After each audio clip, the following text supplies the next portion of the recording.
আসসালামু আলাইকুম। আমরা একটা কম্বাইন্ড বোর্ড লাগাবো, তো আমরা তারগুলো কেটে শর্ট করে ফেললাম। এইখানে তারগুলো ছেলে এখন আমরা নাটগুলো খুলে নিচ্ছি। খুলে নেওয়ার পরে আশা করি দেখতে থাকুন।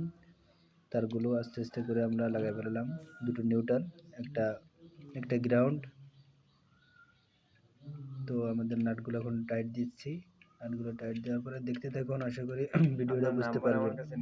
এখানে দেখবেন যে এনে মানে কালারটা লাগাবেন, আর এলে লাল মানে লালটা লাগাবেন, ঠিক আছে? নেগেটিভ পজিটিভ আর ভিতরে যেটা থাকবে ওইটা হলো আপনি গ্রাউন্ডের জন্য রাখবেন সবুজ। আমাদের লাগানো হয়ে গেছে, এখন আমরা নাটগুলো টাইট দিলাম।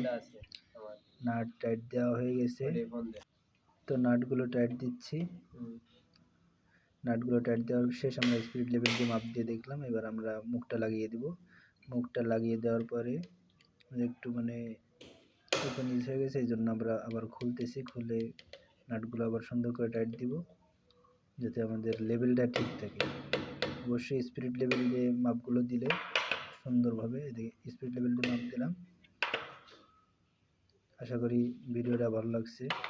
যারা আমার নিয়মিত ভিডিও দেখেন তারা অবশ্যই ভিডিওটা একটা লাইক দিয়ে ভিডিওটা শেয়ার করে দিবেন।